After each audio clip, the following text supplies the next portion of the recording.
back to the Unpatched Gaming Podcast, where we share games. I'm your host, Zach. And I'm your host, Tyler. Zach, we're going to talk about a game we've been waiting to play for a very long time. We've not been waiting to play. We've just put this off. There's no reason we haven't played it. Correct. Well, no, I have tried to play it several times. Me too. But I was a stupid little kid, and I was stupid. I still am. Fair enough. First, let's talk about some beer. Burr. We have the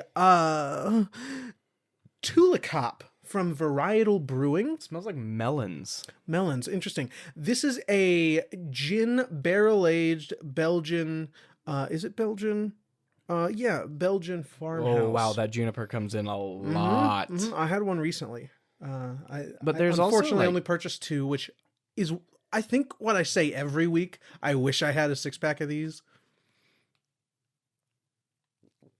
Yeah, oh, wow. Yeah, that's a lot going on in there, man. Yeah. It's got this sweet, almost cakey finish. It's weird. Interesting. I didn't quite get that the first time. Yeah, it's like but I can see that. It's like a rich, sweet flavor. Yeah, but you definitely get that juniper. Yeah, dude, like right away. You know it's been aged in gin barrels. I'm a huge. I like it a lot. I'm a huge gin fan, just in general. My dad actually, once in a while, just bring me over, and he'll have a couple different gins that he's been trying, and he mixes just random gin and tonic style drinks together, and it's fun.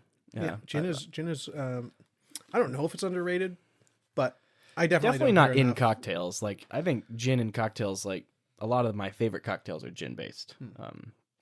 A lot of them. And so I think but like, yeah, as just a spirit, especially like gin and tonics are kind of out of favor. I love them. I think they're fantastic. But anyway, this beer is great. I think this is probably among my favorites we've had on this cast so far. Really? Yeah, I really like this. I still very fondly remember the banana. What was it? It wasn't a porter, but the banana stout, Murder of Crows. Oh yeah, that was I like that one good. a lot. That was like almost as light as this beer, but 12%. Yeah, or what was it, like 13 or something? Very high. Yeah, it's good stuff, is what you're saying. Correct. So today we will be talking about Majora's Mask. I'm very excited. This is a game that I've put off for a very long time. In fact, I feel like I'm a huge Zelda fan, but when I look back at how many of the games I've played, I really haven't played that many. I'm a huge Metroid fan. I have actually played to completion every mainline Metroid game, both like Samus Returns and Return of Samus, like both of them. I'm a huge Metroid fan. I don't know how you did it, man. I've even playing played that on the original Game Boy. I loved it. I don't know, like I could not stop playing it. I had so much fun. Nuts. There's like 3 inches to move in each screen. It's definitely old. It's good stuff though. I've even played Prime Hunters. The only 2 Metroid games I have not played are Federation Force and Metroid Prime Pinball. That's not gonna be the case for too much longer. Yes, and when that happens, Oh, you played Other M? Yeah, to completion when it came out. How was that? It's the gameplay. Fine, like fine is that whole game. It's unfortunate, but the story is less than fine. Okay. Yeah. We'll talk about this some other time. I am definitely not a Other M defender. But that being said, like I say I'm a fan of Metroid, and I have a huge stack of history to back that up. I played it a lot as a kid. I've played it a lot now. I love Metroid. I love Zelda. 2 Zelda games are my top 10 favorite games of all time. But I think I've only played maybe 5 or 6 to completion. Yeah, I definitely haven't completed very many. Yeah, I've like started quite a few. Yeah.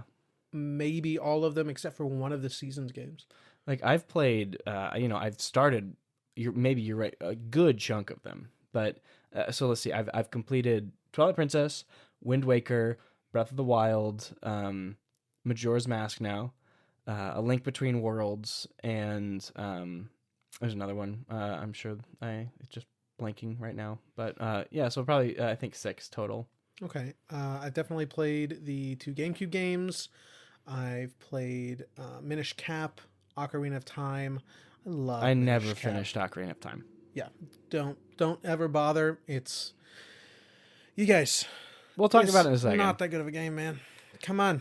We'll talk about it. We will talk about it. We'll definitely talk about it in relation to its successor, which is pretty incredible. I It's got some really liked this shortcomings, game. especially this version, but I was blown away by how well it holds up. I think the 3D version is very good.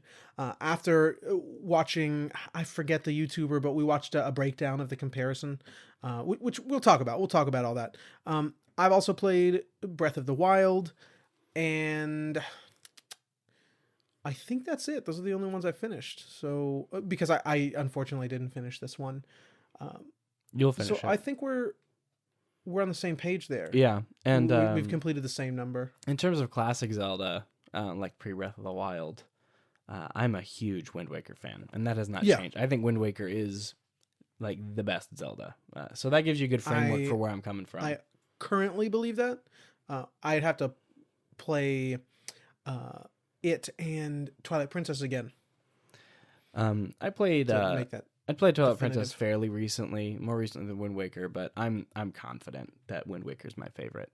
Even today, I played it twice when I was younger, and I remember it vividly. Yeah. That being said, this game is incredibly interesting. Unfortunately, we do not have a 3DS capture card, so we were unable to capture footage. So we actually were very generously lent some footage. Yes, from Masaya Lana on Yeah. YouTube.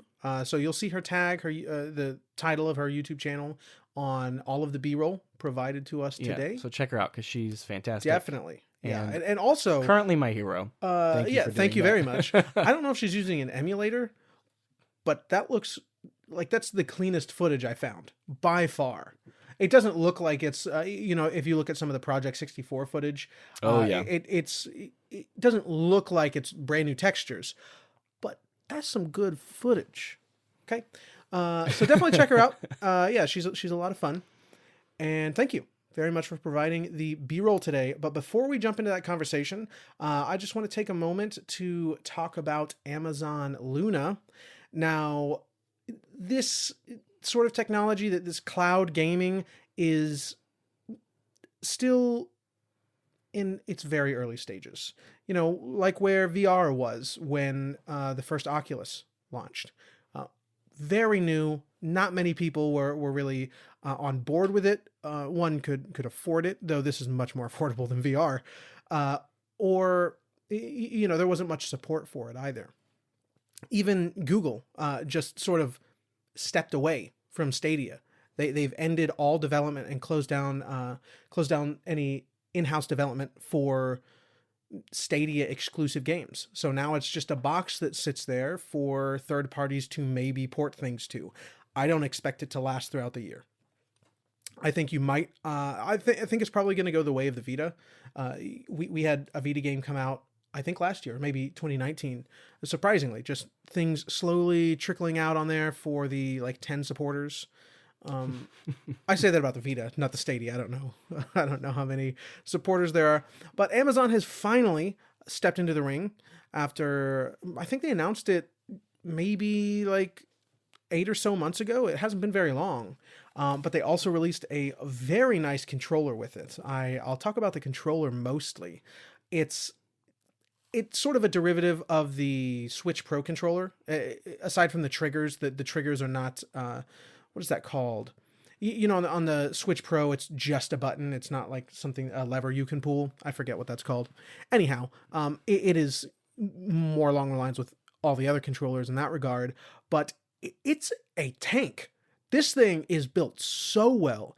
You mentioned the D-pad. There could be a little more feedback in the D-pad, but all of the buttons are really responsive. Maybe... I'll agree with you to some extent on the D-pad.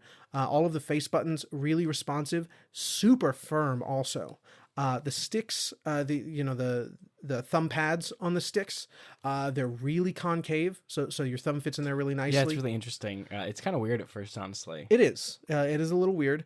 Now, it's nowhere near as ergonomic as the Xbox One controller. I still have not found any controller that comes close to it. I prefer other controllers for other reasons, but just picking up the Xbox One controller again, there's nothing like it. But with all of the new controllers that have come out, aside from the Series X, I haven't tried that because Microsoft basically said you have no reason to buy one, so I didn't.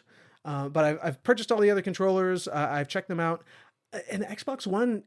Every time I touch a new controller, it feels cheaper and cheaper.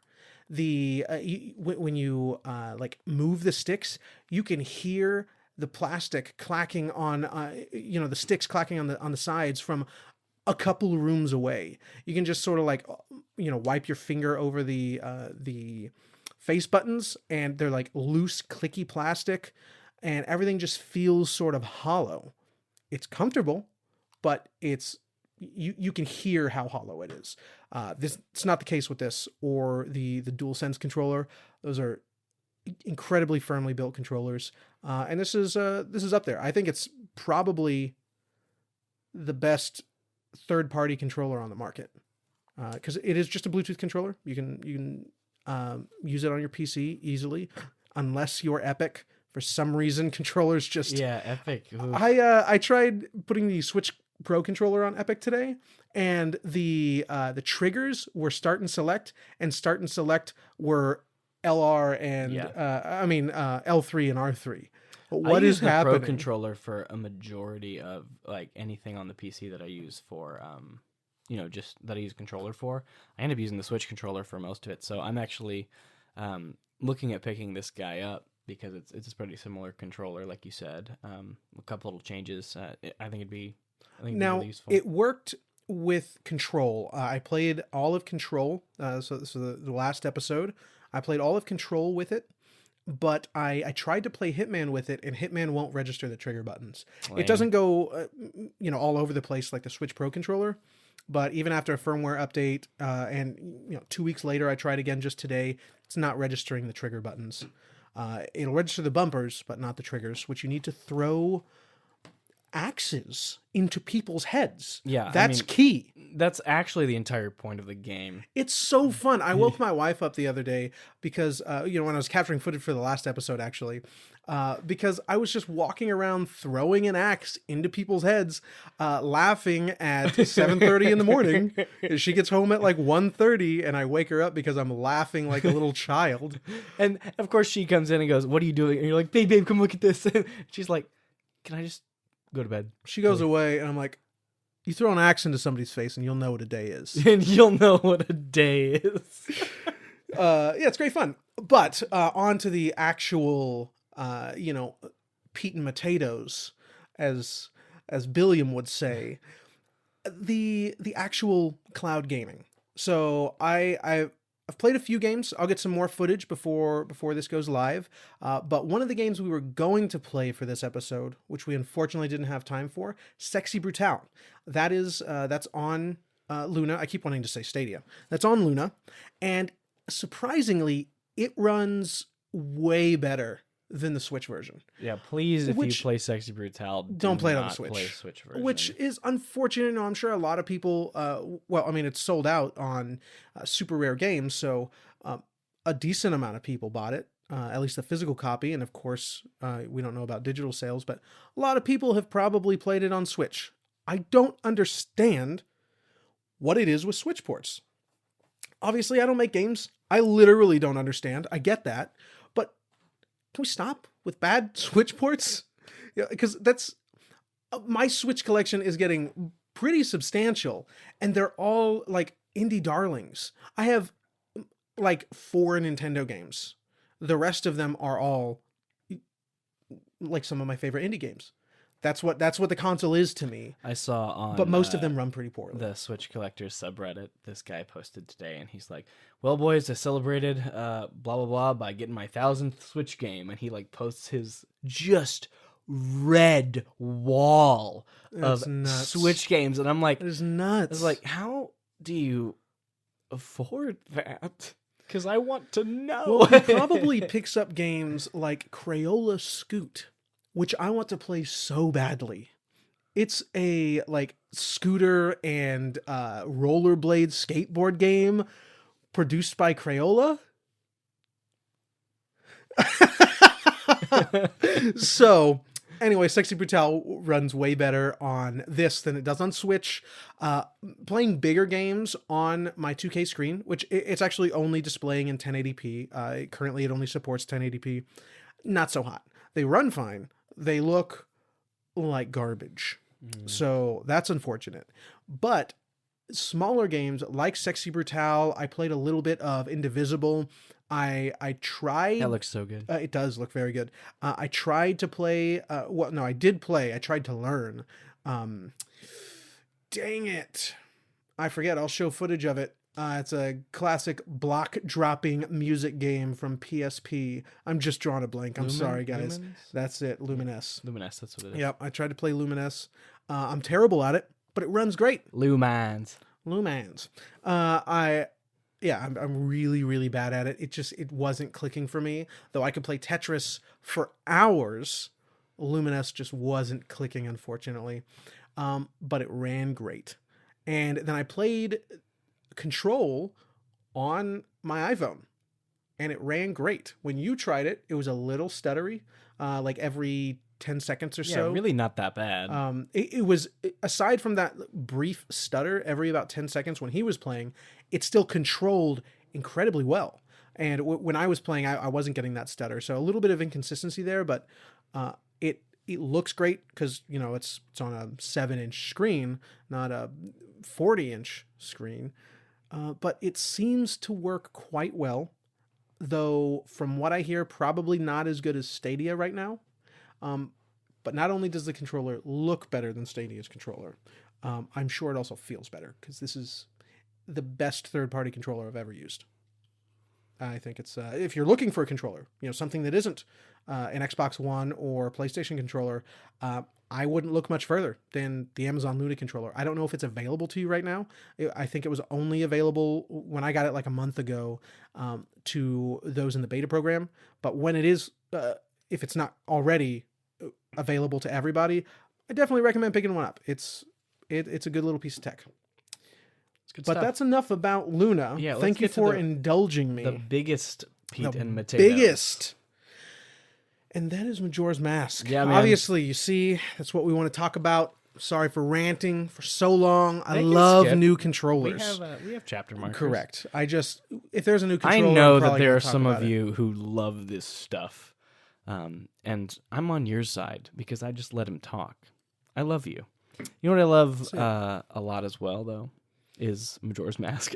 This has become my third favorite Zelda game. Third favorite Zelda game. Yep, including Breath of the Wild in that ranking. Is Breath of the Wild 1 or 2 for you? It's 1. Okay. As much as I love Wind Waker, the only tiebreaker there for me is the overall experience of playing Breath of the Wild for the first time. The little types of things it fired off in me, the ideas, how it came together. It was a sense of awe that I haven't felt since I was a small child. Yeah, and it was incredible. There are moments burned on my brain I'll remember more than almost any other moments in my life. Like, seriously, there's something special there, and that's the only reason, because Wind Waker is such a clean, fantastic game. But I'd put this above Twilight Princess right now for me. I'd have to play Twilight Princess again. It's been a long time since I've played any classic 3D Zelda game. Quite a while, actually. I don't remember. I think I tried to play Skyward Sword maybe 4 years ago, maybe even 5 years ago at this point, and I wasn't having it. We're gonna go back and play it. Yeah, I'm very excited when it comes out. But I was honestly, I was being a little too harsh on the game. Like, I went through a phase where I was so tired of Nintendo giving me tutorials, and honestly, that's one of the worst tutorials I've ever played through. It's teaching you how to press A on a controller so you can learn how to press B on a controller. Which, if you consider the amount of people playing the Wii, I think at that time especially, and the DS, but also for me, that like recontextualizes everything. Yeah. Also, it doesn't change nobody the fact else that I does hate. Like, Nintendo has done an incredible job at teaching people how to play video games. So somebody's got to do it. So I'm not as harsh as I was before, but that's why I stopped playing. I got through the first two areas, and it gives you a huge text box of everything the item does, and then the little companion, she'll come on screen and teach you how to use the item and how to press the buttons to use the item.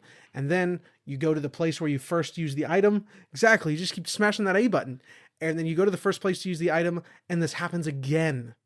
And I just was not wanting to partake in that. No, understandable. I'm excited to go back. I know like PBG and a bunch of other YouTubers, like it's their favorite Zelda game, which is just crazy to me. It's crazy. It's the one my brother played the most growing up. And I asked him the other day, because he didn't watch the Direct, and I said, dude, guess what? And he's like, what? I said, Skyward Sword's coming to Switch. And this light came in his eyes, and he said, listen, Zach, I get it. I love Wind Waker. I actually probably think it's the better game. But Wind Waker was your game that you shared with me. Yeah. Skyward Sword was my game. Mm-hmm. And it recontextualized that for me, to use that word again. But, it gave me that perspective, which I thought was really cool. So I'm very excited to revisit it. I know Nick will probably... he'll be newlywed, so I don't know if he'll have the time to pick it up. But he... I mean, it's not coming out till July, right? June? I thought it was July. It might, I don't know. Summer. Yeah, summer. But he's gonna probably still be figuring stuff out. And so regardless, though, I'm hoping he can play it with us, because it really is one of his favorites. So yeah. That's Skyward Sword though, and you're right. It's been a while for me since I've played a 3D Zelda as well, and this is one I've tried to start multiple times, both on 64 and this 3DS version. And for some reason, I just never really got too far in it. I never gave it too much time to really settle in. And I think what helped me this time around was Outer Wilds. I really do, because we specifically picked this up because we wanted to play more time loop games. And that's why Sexy Brutale was supposed to be here as well. Yes, and so we go into this game, we're excited, and I'm just looking at, knowing how the time loop was used in Outer Wilds, I loved seeing it used here inside of a Zelda game. And not even just like so many games will, tack on a new idea and leave it there, kind of like flapping like a pin the tail on the donkey, not really a part of the picture. This is the core of this game. Everything was built around this idea, and it shows. It is so well implemented. I think the 3-day cycle here is the best part of this game, bar none. The way it's implemented, I'll agree. What it brings to Zelda, what it does that Zelda's never done before or since, it all, I think, stems from this 3-day cycle, and I love it. Yeah, it's really good. Now, it's a really engaging mechanic. You're right. They've not done since, but I tried to play the original a few times when I was a kid, and there are a few things that halted my progress. One, as a little kid, and it seems to be pretty unanimous that this game is difficult to engage with. If you're not a pretty seasoned gamer, it's daunting. Let's say that it's kind of daunting. And so that was definitely the case for me when I was a kid. But also, I didn't talk to the scarecrow that gives you the time manipulation songs. So there's one that allows you to slow down time, one that allows you to that's it, just two, right? Slow down time and I think the fast one is only in the remake, I think. The fast one? Like the one that speeds up time, like lets you select a further point in the day. Oh, okay. Yeah, so I definitely didn't find that because it probably wasn't in the original. But the slow one and it's so necessary. Vital. And yeah, so I did most of the things, if not all of the things you can do in town without needing items past the first dungeon, because I could never get past the first dungeon. But I played in town a lot, and now you went back and did a lot of content, right? Yeah. But until like yesterday, you hadn't done much in town because you were trying to. Well, I'd done about half the content in town. There's still a lot more that I need to dive into, which is unfortunate because my favorite part of the whole game is Clocktown. I think Clocktown is the biggest achievement that this game has. I think it's a badge that it should wear with intense pride anytime it's talked about. It really is something special. I love it. It's getting to know all the characters and how all of them I guess not really interact with each other, but all of their relationships and how all of the mechanics that you're learning throughout the game somehow interact with someone that somehow interacts with Yeah. somebody else And because it is really engaging. resets, you have this amazing what's the right word, I guess? Because it resets, you become kind of this little intermingler. You're able, oh, I need to make this event happen. Oh, I've done that 10 times. I can make that happen real easy. I know this place Mhm. and I know this time. And that's what's interesting. I think there's a lot of heart in Clocktown. The first note I have here actually says how the time loop applies to the themes of the game, and it's that unlike every other Zelda game, I'm stealing this idea, but I'm gonna steal it with pride. Is you're not the focus. Yeah. Like you're not. That's Other absolutely people the are case. doing their own things on their own time, and they will keep doing them and die in 3 days with or without you. You know, and you are not this prophesied hero. Maybe you were where you're from, but this ain't where you're from. This is a new place. I like to imagine that, Link just got tired of not adventuring, of not being somewhere, of not, he just wants to go out, and he's sick of not adventuring. Yeah, which is something that is not, I think, common in most Zelda games. In fact, the only one I can think of immediately is Link's Awakening, where he's obviously in a new place. But, and I'm sure someone can correct me in a matter of seconds, but I don't think any other mainline Zelda game focuses on Link not being like in his element, because it's clear he has left Hyrule to go somewhere else. But if you play Twilight Princess, if you play the God, I am terrible with names. The Game Boy Advance game, Minish Cap. All of these feel like the only place in the world. Like this is the entirety of the world, but it's very obvious in this game that this is sort of an isolated incident in something else, because they hint at kings, like far off kings that have helped build this place. And, the game starts with Link traveling away from home, setting it up as not a direct sequel to the events, but obviously like the same Link in Ocarina of Time.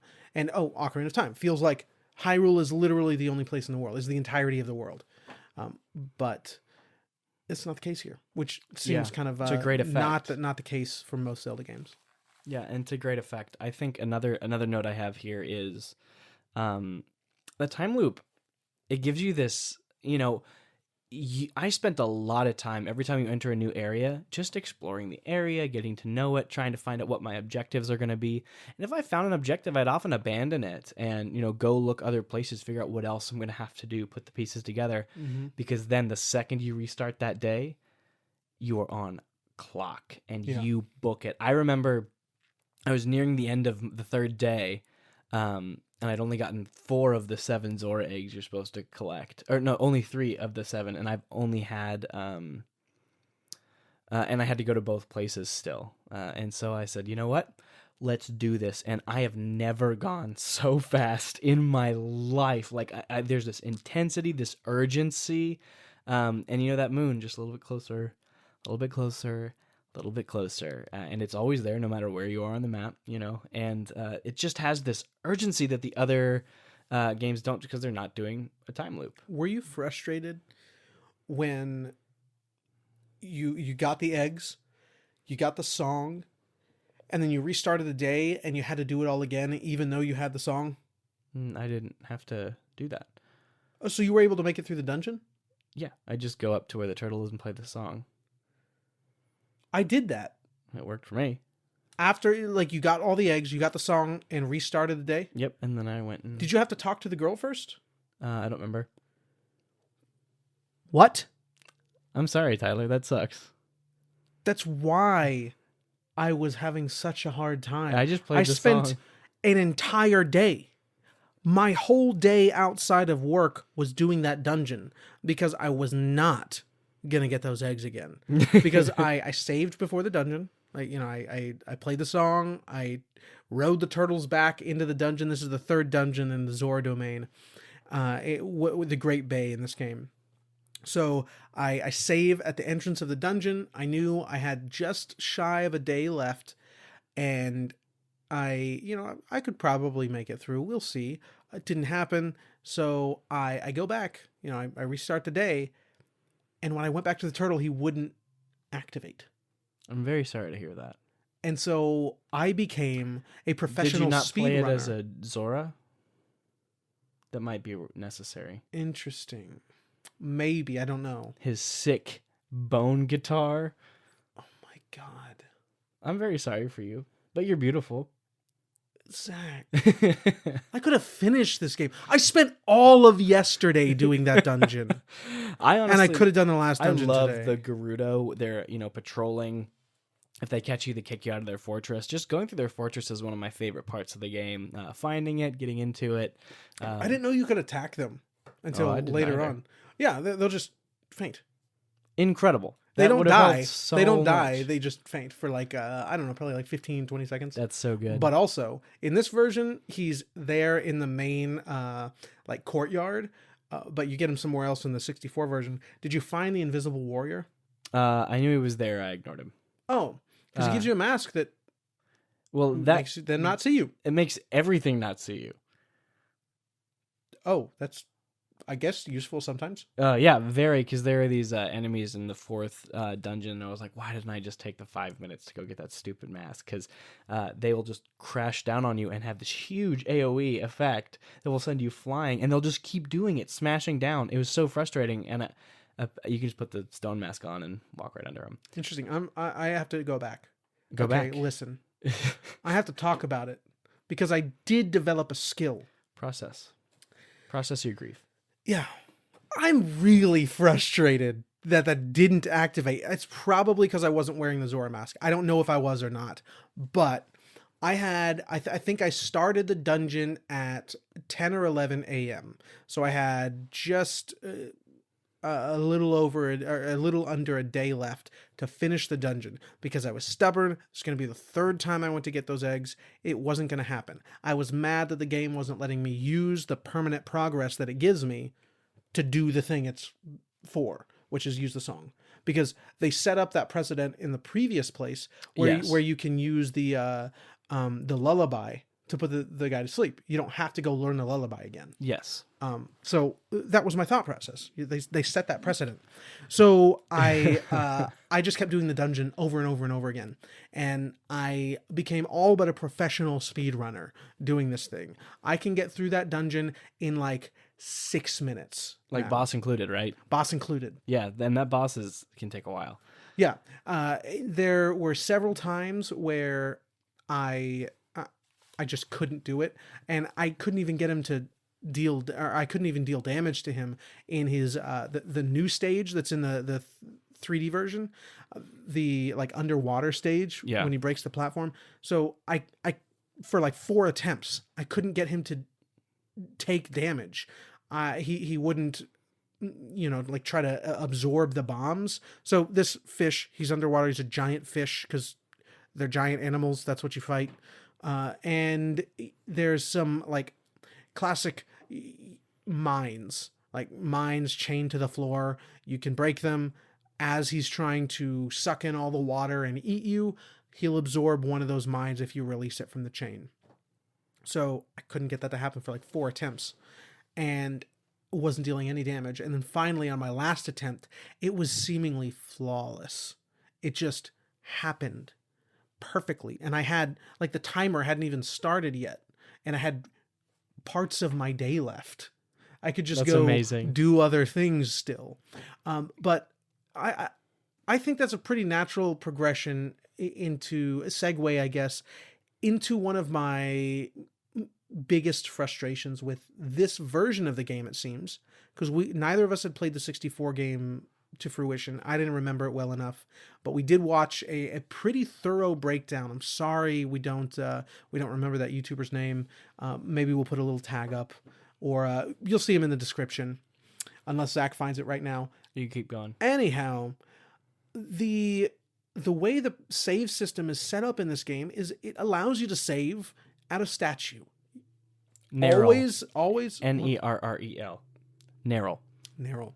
Great breakdown of why this is not a good remake. And honestly, I would have to agree with everything he's saying. It's incredibly That good does video. not mean it's not a good game, because I found this game to be pretty incredible despite my frustrations.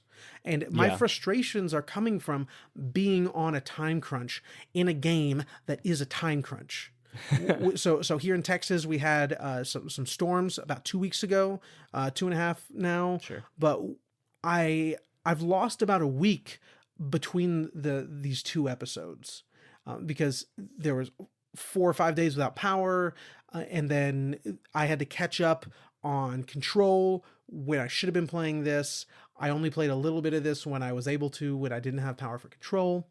And then some family stuff came up. So I've lost a lot of time with this game that is already about a loss of time. And it was incredibly frustrating to me For sure. on a few moments. Despite that, this has some incredible ideas that That applied are not, well. Yes, applied very well. And I guess we'll talk about some of the side content later. It's like the Lon Lon Ranch stuff, which is not Lon Lon Ranch. What is it, Romani Ranch? Yeah. We'll talk about that. It's a great side quest. But the save system in this game allows you to save at statues that are located in various places around the world, some of which allow you to teleport. In the previous version, your game saves at the beginning of each day. So your play session is finite. I understand is also always the case when you have the 3 days, but how do I get the point across? You have to finish your day. You have to finish your 3 day. You have to finish as much as you want to in that day. You have to get to a certain point, and then you have to reset to save. It's like this. No matter what, you have this single starting point. There's no stopping. You have to make the most of that block of time every time. Okay, that is a good way to put it. And I want to go back to what you said before, when you would sort of like scope out the area with one day and then implement your plan on the next day. All of that, I think, becomes sort of null and void when you really start to get save points all over the world, and it starts to encourage the sort of exploration that is present in all of the other 3D Zelda games. I would like to separate Breath of the Wild from 3D Zelda games. I'm just going to do that anytime we talk about Zelda. I think it's like a third pillar of Zelda. You got your 2D, your 3D, and your Breath of the Wild. So anyway, it encourages, with the save system, the sort of almost endless exploration that is present in those other games. But if your play session were exactly those 3 days, and if you turned your system off, you were done. You had to go back to the beginning of the day and save. I wouldn't have been encouraged to spend my day and think that I could just do things again, which caused a lot of frustration in the second and third dungeon. Specifically the third, because we know now the turtle didn't trigger. So maybe everything I'm saying is Null and void. irrelevant. No, I think there's definitely still some frustration there, But that save system just sounds better and befitting of this sort of these ideas. Yeah, and really the core idea being the time loop is incredible, because you start to get a knowledge of the loop, a knowledge of the events that happen. Every time you go to a new area, like I said, I scope it out, figure out what happens when and why and what are my objectives here. And you gain something, and you talked about this already, mastery. You master that loop. It's kind of like Outer Wilds. You can never go back and play Outer Wilds again, really. Never, and it's so sad. And that's not the case with Zelda, with Majora's Mask, but if you go back and play Majora's Mask now, you will keep getting exactly where you need to go every time. Which we talked about. So I didn't finish this game. I only finished the third dungeon, given the time constraints. But after watching the video, he asked us to shut up about it. Just like the general viewer to shut up about it. So I will speak vaguely. The sort of stuff that he is working on, the YouTuber we spoke about a moment ago, the sort of stuff he's working on. I think I'm going to experience that instead of finishing this game, because it's a better way to finish or to experience the original, and implements some things that are really just dumbfounding. So, There are yeah. 3 unused buttons on the basic 3DS and 5 on the new 3DS, which this game incorporates some support for, in that it allows you to use the C stick. So it has some support for the new 3DS. It doesn't, almost no games reference the other 2 triggers on the new 3DS. But one of the, I think, just the biggest oversights of this remake are those 3 buttons, because just like in any Zelda game, switching between items can get exhausting, especially when this game is all about the number of items. There's more items in this game than I think any other Zelda game, because I'm considering the masks in that as well. They all have functions. Some of them not as useful as others. Some of them are integral to almost everything you're doing, especially the Goron, the not Korok. What is the little plant guy? Deku. The Deku, yeah. They don't really do Deku plants anymore, right? It's more about the Korok for the plant people. I guess so, yeah. I don't remember really think about reference that. of Deku in a long time. But yeah, the Deku, the Goron, and the Zora masks. Those are integral across the game. 3 masks.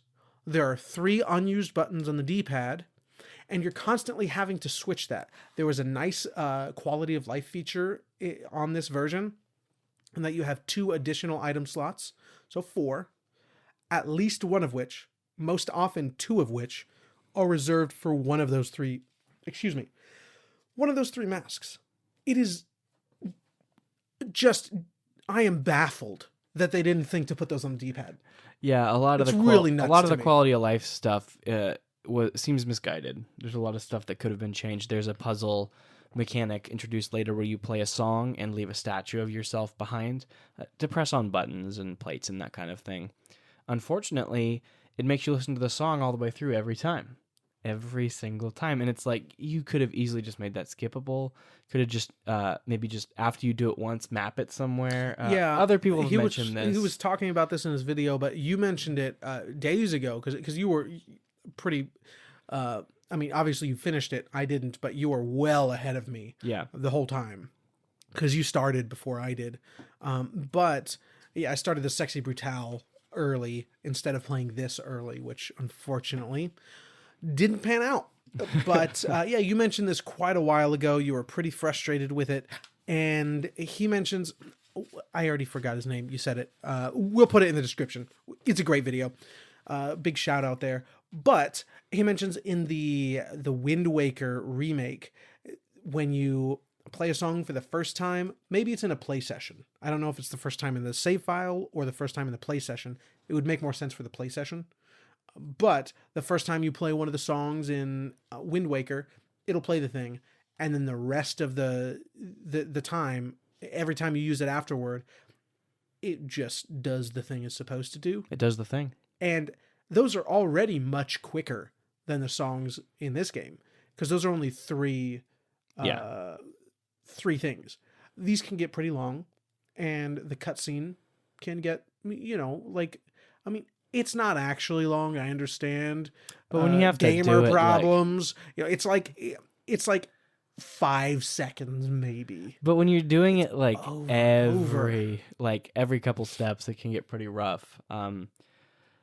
Yeah, and I guess we're kind of skipping ahead, but I think it's fair to talk about, if you can, play the 64 version. Mm-hmm. If you can. If not, play the 3DS version, please. It's still a great game. Yeah, like it's not like a, make or break. It's just some interesting points to talk about. Please experience this game, especially if you're a Zelda fan who's been putting it off, like we have.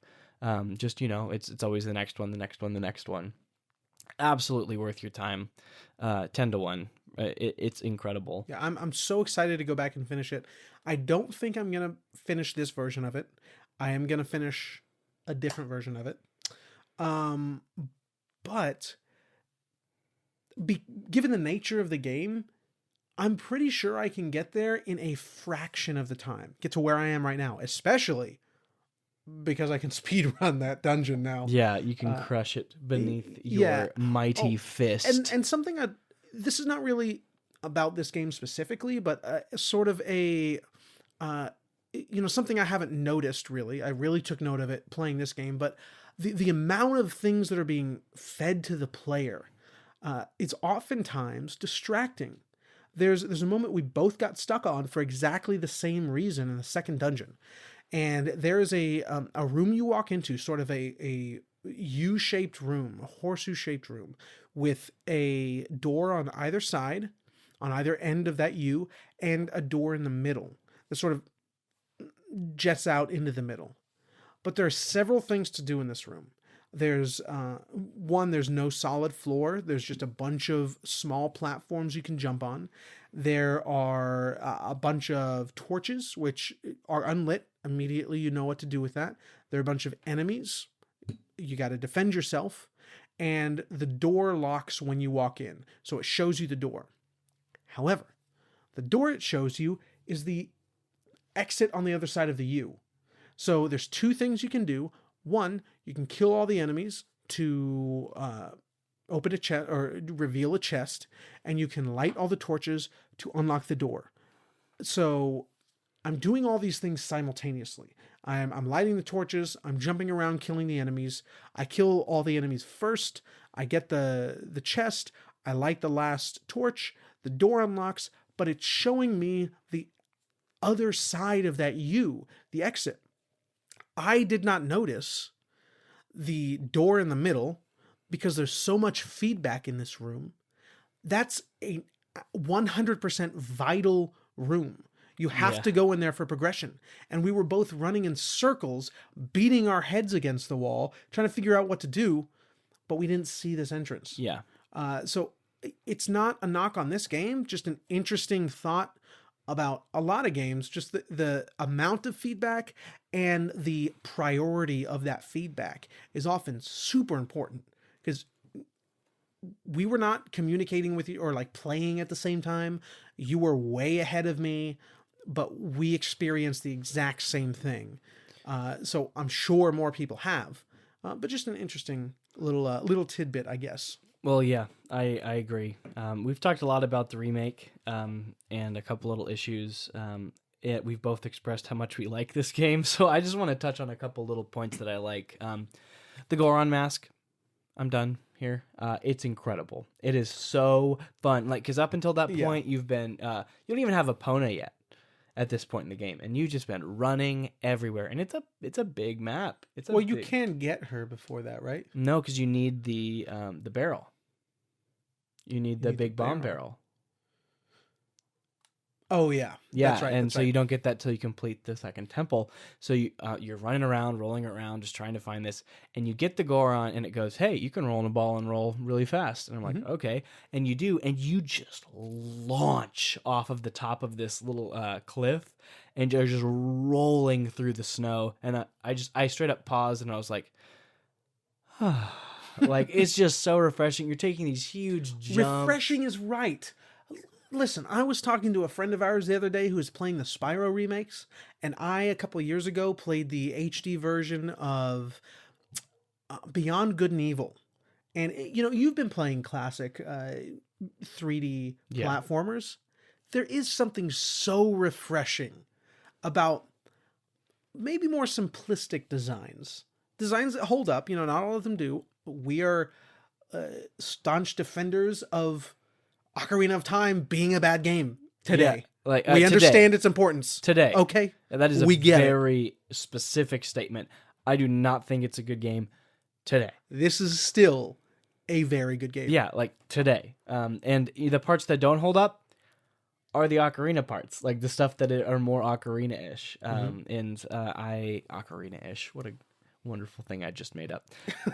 But seriously, I do think that there's so much in this game that improved on Ocarina and then took Zelda in a way that Zelda has not even returned to. I was telling Tyler earlier, I want a successor to Majora's Mask. I want a game where they keep working on these ideas, and not only that, but I want Breath of the Wild 2 to take a similar approach that Majora's Mask did. Let's do something totally different. Let's do something where we take what we've made, and instead of just kind of reusing it or rebuilding it, let's just from the ground up throw in something that wasn't a part of the original formula. Maybe a bunch of things that we think are good ideas and would work, and run with them. I want that instead of more. You know what I mean? Which I'd like to talk about a bit. But real quick, I just remembered something. You mentioned you didn't know that the ladies could be attacked in the Gerudo. The Gerudo could be attacked in their fortress, right? Yeah, I don't hate women. I'm just kidding. Oh, I did. After doing that for a while, after going back for the eggs the third time, I was like, die. I hit everybody. But generally, no, I don't hate women. I just hate Gerudo women. Okay, heard that. Listen, they're incredibly sexist and it should be done away with. Wow. Yeah, accurate. Which is another topic for Zelda. Anyhow, did you know you could combo into a spin attack? Yeah. I didn't know that until fighting, going through that third dungeon for the 900th time, fighting that, which actually I think is a great boss. The like shell that's on the ceiling with all the bubbles around it. The brilliant! Seeds. It's such a good boss. Memorable parts. But yeah, definitely. That whole dungeon actually I think is really good. Yeah. It was just the most frustrating time that I was playing. Yeah, the Dungeon game. 3 and 4 are definitely the best ones. Yeah, I like Dungeon 3 a lot, especially that boss. And yeah, I didn't find that Dungeon out 4 until boss doing is it. actually the worst thing in the world on the remake. I'm sorry to hear that. It's Dungeon 4. Yeah, it's wow. Well, you mentioned none of the bosses are particularly interesting in this, at least the remake. Yeah, none of them really stand out. And I can pick out. So I have not played Wind Waker since I was. Let me see. That game came out what 2003. Something like that. Yeah, 2 somewhere. or 3? Yeah, and so, 2 through 4 somewhere. Yeah, so I played it back then, and I played it again during the Wii era. Mm-hmm. During the Wii era. So it's been Same a long for time. me. I could name you half those bosses right now. I couldn't give you the names. Obviously, I can't even give you the names of half of the games we talk about, but I know them. Yeah, They're clear. Immediately know them. It is so well done. Twilight Princess also, not as much as Wind Waker, but I do remember a good chunk of those bosses as well. This one, they are just they're good. They're fine. At least from the remake, I've heard that from quite a few people that they're better in the 64 version at this point. But that being said, this transitions really well to the last thing I want to mention about the time loop, at least to really hammer home about it, and that it's how does the time loop apply to Zelda, right? So you take Ocarina to the formula of Zelda, right? Right. So you take Ocarina and you have this idea of exploration, right? Discovery, adventure, classic stuff, right? Classic stuff that it has spawned into, the new age. Just everything is still taken from Ocarina in a good way. What you have in Majora's Mask is you take this time loop, you put it right in the middle of all of this stuff. You make Link not the focus of, when you put the time loop in, other people become the focus. They have their own routines. They have their own thing. What you could stand there and do nothing, and the world will end. The world will end. The moon will crash into the earth, and it will probably chew on it because it has giant teeth. But it doesn't really show you what happens. Yeah, the world will end. You can stand there and do nothing. That's the perspective it gives. And so the focus shifts from you, the hero on a grand adventure, to that guy over there, the mailman. That guy over there, the circus leader. That guy over there, the juggler. I'm paying so much more attention to them. What do they do at this time of day? What do they do here or now? Or what can I, to progress the game? How do these people react when I do this? The focus shifts off of Link and onto the characters in the world, which is so beautiful. And what you get out of this is you're not exploring the land as much anymore. You're exploring the places in it, and you're exploring the people in it. Yeah, which I think one of the biggest, the best examples of that is the Romani Ranch. Yeah, let's side talk about that. quest. That's good So stuff. I And had- the way it's presented to you and like how you're supposed to get there is also yeah, because you can't get there brilliant. until this after the second dungeon you mentioned. You can. Well, yeah. Yeah, So, and so, that's so what here's I the mean. thing. That's Here's what the I thing. mean. Yeah. Yeah. So I didn't look for that until after I had already received the eggs once for the third dungeon. I didn't quite do well enough, or maybe I didn't get all of them. I don't know. But I restarted the day and I decided to go in that direction. And the guy's digging and he's like, I think it's going to take one more day. So like a giant boulder has fallen there for some reason, and there's a guy using a pickaxe to get rid of the boulder, and he's like, oh, it's going to take one more day. So I skip ahead in the day, and he's like, I'm sorry, man, I think one more day, I'm sure. And so I skip ahead a day, and finally I get there. Really, this is good stuff, Yeah, man. it's really good. She's sitting there, the Romani, the little girl. She's sitting there just outside, staring at the grass. And you go to interact with her, and she looks up at you, and she's like, "You, who are you?" And then she just ignores you, and she stares at the grass again. So you go inside, you talk to her older sister, who's running the ranch, and she's really distraught. She's like, if only I had listened to her. She warned me 2 days ago. If only I listened to her, this wouldn't have happened. And you're like, what the hell happened to this little girl? Yeah. And so immediately, you know what to do at this point in the game. I go back to day one. I immediately go get one of the big bombs, the powder kegs. I throw it in front of the guy, and he's like, "Oh my god!" And he like runs away. scurries out of the way. Yeah, and it blows up, and he's like, "Well, I thought I was gonna do it." Yeah. But I guess as long as it's gone, whatever. So you go in there, and she's like having fun playing with her dog. She teaches you a song about the horse, and this is when you get a Epona. She allows you to ride a Epona around, and she's like, "Hey, you'll believe me, right? There's an alien invasion every year, and they come and take the cows." And you're like, an invasion? Yeah, you're like, tell me more. Literal aliens come and invade the. What is this place called? Romani Ranch? No, the world. It's like Termina. Termina, that's right. Which is a great name. You know, Termina, like it's end or dividing line. Yeah. You know, like that's what it means. It just all of that goes into the theme. So you're like, excuse me, aliens? Sure, I'll come help you. So you go back at 2 a.m. and she sneaks outside at 2 a.m. She's like, okay, we're going to get started soon. Nick is going to zoom in on your face. Right Yeah, just anyway, sorry, go ahead. Yeah, so you go back at 2 a.m. and she sneaks out of the house just in her little shoes. She sneaks out and she's like, okay, we're going to get started. I'm going to go protect the cows.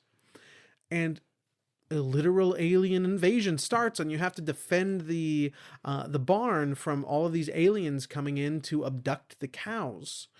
Now, she knows that this happens every year, and she's been trying to warn adults, but it seems as though this year she was abducted and stuff happened to her. And it's really sad that no one believed her, because kids don't believe adults often enough. They think of them as crazy, but oftentimes kids know best. There's just something about kids that, anyway, I like kids. Okay. Kids are great. I think they're undervalued. I think kids should be able to work. Labor laws are ruining this country. That is not what I mean. That's where he's getting with this. No, but you're right. It's such a great, because for me, this is my favorite quest in the game. Yeah. Because it lets you in, like it's very clearly signaling to you, just wait till he's done. Wait till he's done. Wait till he's done. Wait till he's done. Yep. And you show back up, and you get to see the aftermath, and then you use the time loop to come back and fix it on great. your first day. And you know what the best part about it is? Pray tell. Is that all that happened by the time you save the world. She's still abducted. Oh, yeah. Unless you go out of your way to do it before you go to the clock tower. She's abducted. Again. I suppose. Wow, that's an interesting. Everything you do, if you don't do it on that last day, actually happens.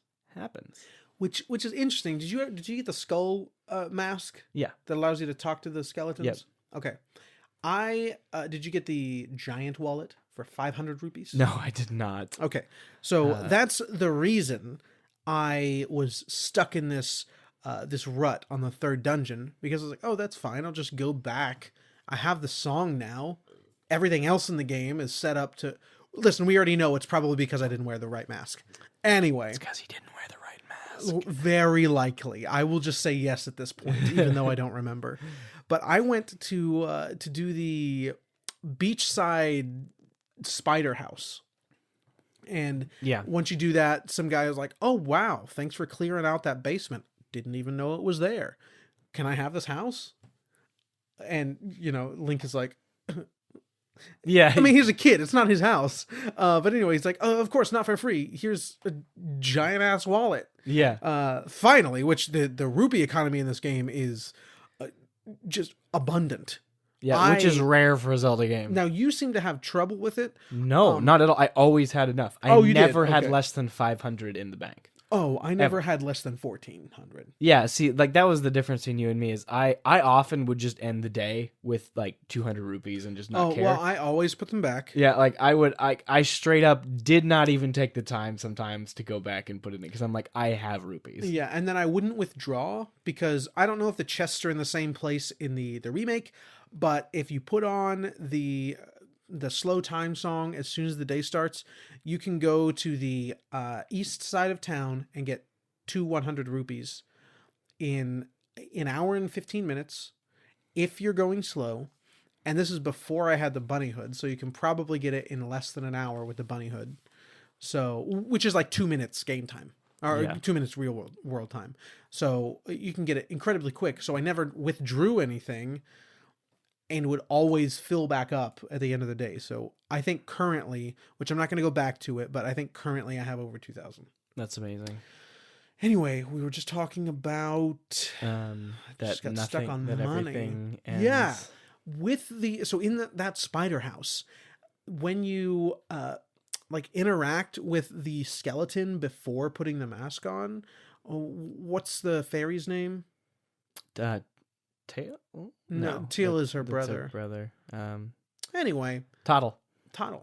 The fairy is like, "These are just lost spirits. What are you gonna do?" But they're enemies. If you provoke them, they'll attack you. But she's like, "These are just like lonely and lost spirits." Yeah. Ellipses. What are you gonna do? Which really puts the rest of that into context. What will you do before that? The Romani Ranch is likely one of them. Yeah, and it puts back into perspective that even though you technically as a player have unlimited time, on that last day, you only have 3 days. Mm-hmm. On that last cycle, rather, you only have 3 days. And there's a huge list of, like, are you going to reunite the lovers, married couple? Yeah, exactly. The lovers. Are you going to get the woman her babies, the Zora and her eggs? Yeah, those are still gone. Those have been kidnapped. Are you still going to go back and get rid of the snow covering Goron's mountain? Yeah, those people are literally dying. You said you were in your house without food and power during a blizzard, and they're like, "It's so cold. They can't get up here for shipments." Yeah, and I was just like, "Ooh, this hits a little too close to home right now," as I'm shoveling snow into my bathtub to sustain myself and be able to flush the toilet. Yeah. Interesting. Yeah, so that's, and everything in this game, I'm going to kind of transition to what I want to talk about next and just talk about it as a Zelda game and say the theme in this game, the idea that it's that inevitability constantly hanging over your head of that moon getting closer and closer and closer every time. And even when you finally complete the game and you get rid of the moon, you put it back in its place, there are still things that happen that you couldn't stop. You couldn't save, you couldn't control. Yeah, you can't do it all. You absolutely can't do it all. There's a huge list of people, and I don't know what exactly the notebook looks like in the 64 version, but the notebook in this version supposedly incorporates a decent amount more detail, and it gives you, like, you can set schedules for reminders, and it shows you exactly the time frame that each event is going to happen for each person. So you know that from 2 a.m. to 3 a.m. you can walk into Romani Ranch, and Romani will walk out and greet you and say, okay, let's get started. Past that window, you have a 1 hour window on the first day to do this thing. If you're doing something else, she gets abducted, and whatever that entails. So yeah, you're very limited. And I forgot about the not Korok, goodness gracious, Deku Princess with the monkey. Yep. I forgot about that till watching a guide earlier today, late last night. I forget at this point. All of the days are bleeding together. But totally forgot about her by the time I finally went into the dungeon, because I was doing other things. I had to restart. I had the song, so I forgot about the monkey. But and the monkeys are like kind of another race. They are sentient and can talk and have a society. But anyway, one of the monkeys gets captured by some evil Deku, and he's trying to help the princess, but they don't believe him. I didn't save her. What happens to her? She dies. The monkey definitely dies. Oh yeah, definitely. He's probably cooked. Yeah, it's dark. And a lot of people like to say that about this game, is that it's dark, you know, that it has a much different tone than the other Zelda games. And while that's true, I think that what sets this apart is more than it just being dark. Like, it's actually reflective, and it takes a moment to let you think about this stuff. I love how every NPC deals with their impending doom in a different way. Yeah, or they think about it or talk about it in a different way. Some people might be climate deniers, and they are just like, whatever, the moon is 10 feet above my head. It's fine. Yeah, it's fine. Then you have the people who are... I love the guy that you get the bunny ears from. Yeah. He's just sitting there going, yeah, man, he's like just... He accepts it, but he's like, this is so dumb. Like, I just want to see these little chicks grow up. Like, yeah, he raises chickens and he sells chickens, but they aren't just like a source of income. This is more than his livelihood. This is his life. And he raises these chickens and then, eventually sells them. But he's got all these little chicks running around that he's not going to be able to see grow up. So he's just sitting under a tree, absolutely depressed. And you can do a little thing up to for him. Yeah, to grow and that's beautiful. Nice. Is that even though all this stuff might still happen, and all this stuff might, because you can't save everyone, a lot of this stuff might still occur. Is that the little things that you do mattered in that moment, and they mattered long term because they eventually led you to your goal of at least saving a good chunk of people. Mm-hmm. And it's interesting, weird, very like sit down and make you think for a while kind of game, which is not really what Zelda goes for. Yeah. The ending, man. If oh my I go gosh. back and play, the ending honestly, hit me so hard. I typically don't care about spoilers, but I really want to finish this game because the ideas are incredible. It's so weird. So much of it is bizarre. And it has a tone unlike most other Zelda games. I think the only time they've come close is Twilight Princess. And even then, it's not as... It's still more like adventure-y and, high adventure. Yeah. I mean, it does have some pretty dark stuff in it, but it's not the kind of like it's introspective dread as this game. I think there's a lot of that. And, I want to experience all of that, especially some of the stuff that I've seen of the ending.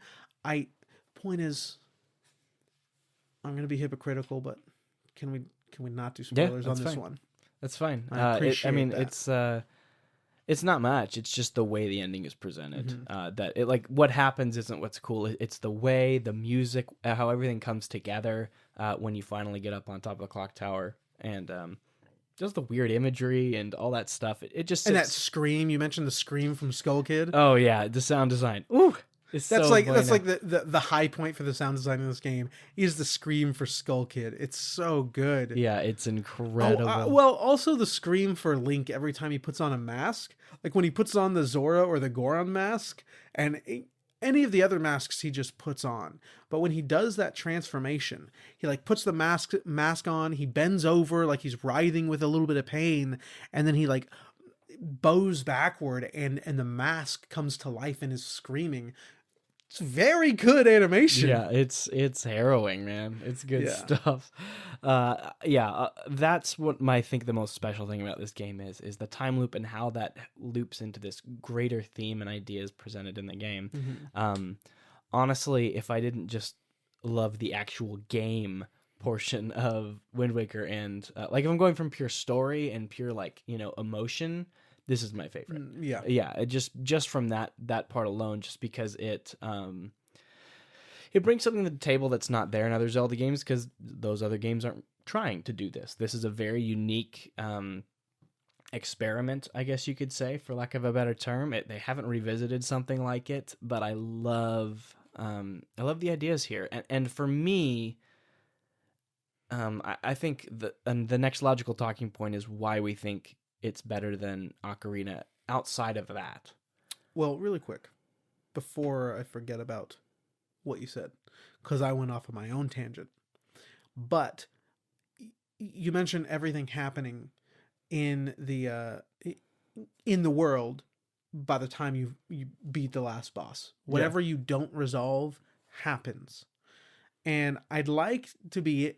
I'd like to know, what people do if they do have that realization. Some people might just get credits and be like, "Oh, great! I finished that side quest with Romani," and that's sort of where their mind is. They never go back to Romani Ranch, and that doesn't click. That probably doesn't click for a lot of people. That everything is still happening because you didn't do it again. To see sort of what people choose to do, Yeah, in their last 3 days, and then just turn the game off uh, like Outer Wilds. yeah, just live with your choices, and Yeah, that's it. which I really appreciate that in a lot of games. It's that dynamic morality is a thing. It's Sure. that a lot of people talk about. I know many people who like to discuss this idea of it's better than the BioShock, Yeah. dual morality choice, the infamous good evil paths. It's not an actual. It's built into the game. Like you as the player are choosing dynamically what you believe is moral and okay. It's not this like strict, logical coded pathway. And I think this is a great example of that. Back to the Romani side quest. You mentioned there's a part you didn't get to do. I went back and did it. Oh, you did? Yeah, Okay. of course I did. Cool. What do you think I didn't save her on the last day? What is I'm not a heathen pig Fair enough. like you. I'm just kidding. Fair enough. Like any of you who left that little girl alone. No, I meant her sister. No, Her I little know, but I went back and did that, and then sister. It was triggered for you. Yeah, Okay, yeah. good. I went and did that. Yeah, go ahead, man. Sorry. Okay, no, I just wanted to make sure that we talked about because we've already mentioned that we're not big fans of Ocarina of Time, Mm-hmm. and I think it's important that we identify what made this game click for us and not Ocarina. And I think the first thing for me is you have four cardinal directions to go in, and never once did I feel like I wasn't exploring somewhere new, right? But I also never felt that Ocarina dread of going like, oh my god, I've seen the same boulder blocking my path 10 times. Like, what am I supposed to do? In Ocarina, there's a very specific order that you have to tackle each portion of the game, from my understanding, right? And with very little wiggle room, and you have this you just run one way, and it's the wrong way, but you have to run over that whole field. Doesn't matter, you're running over that whole field every single time, and you find it, and you're like, dang it, this isn't the way I was supposed to go, and you gotta run across the other way. Which, that's awesome. I'm the first person to defend in Wind Waker just aimlessly sailing. I think aimlessly sailing in Wind Waker is one of the best experiences in gaming, and I think I could quantify what makes those two experiences different. But in Majora's Mask, they're like, all right, go south. Like, that's where the swamp is, go south. And so you go south, and along the way you're exploring little pathways here or this. You meet people. That's where the real exploration happens, is, oh, I met this person at this time at this place on my path down here. Oh, I met this person here who does this at this time in this place. That's the exploration, is filling that bomber's notebook, is becoming familiar with the characters and the places instead of just actually, aimlessly wandering in exploration. Duh. The Bomber's Notebook. You get it from this group of kids. They call themselves the Bombers. And, you get the Bomber's Notebook right away. Yep. Early game. I never pay attention to them after that. But every time you finish a side quest, you get a stamp of a bomb on the person. And the whole game, I'm like, what the hell is the bomb? Why is it a bomb? That's incredible. Not like a checkpoint. That makes me very happy. But yeah, I think that's one big reason for me that I liked Majora's Mask better. I also think because there are only 4 big dungeons, what happens is on the way to the dungeons, you see the seeds of what would become Wind Waker, right? The idea that this place is not a quote-unquote dungeon, but there are events, very large events, big puzzles. You got to collect the eggs, and that's probably at least up to that point the biggest one. Yeah, well, I mean, even before that, like trying to get the Goron lullaby, just trying to fix all those little problems here and there, getting the mask. I mean, it becomes this idea like you see in Wind Waker, where you're just going somewhere and that place will have something significant and a value for you to explore, if not necessarily being a full quote unquote dungeon, right? And I think that's implemented well here. I liked all of those areas 10,000 times more than I enjoyed the dungeons. Not to say the dungeons aren't good, but specifically Area 3 and 4 are just fantastically well designed, and just fun to be in. Really weird characters, and just a broad scope of things to explore and do. The Fisher guy on the beach? Yes. That's not for children. No, he very explicitly describes what kind of image he wants you to take for him. Yeah, he wants you to take a picture of one of the Goron, the women. No, the Gerudo. That's correct. Because he doesn't. A woman he Goron. Does not want. He wants a woman Gora. No, don't we all? He wants a picture of a Gerudo, which are beautiful, exotic women, and specifically that he can see their face, which are typically veiled. Yes, it's extremely upsetting talking to this gentleman. He's this shirtless, chubby, just fisherman. This massive belly, shirtless guy that's just in this house on the beach by himself. He's captured a small, innocent, shining golden seahorse. And he's like, "Hey, you want it? I need a picture." But he says, I need you to get a picture of her face, the all-important face. And it's like, dude, calm down. Like, I need you to stop, drop, and roll out of here, because I am not going to be able to handle this. It was upsetting, extremely. They have a couple. There are a few things that are problematic. I don't use that term often, but oh my god. Yeah. Things this that would not hold up today. If they were designed today, this game would probably be stop, drop, and rolled out of here. I mean it was Dr. Seuss last week. It's definitely Miyamoto next week. Miyamoto. Yeah, no, for me, I think that what you have here is the pulling this back is the idea that it doesn't just have to be a dungeon.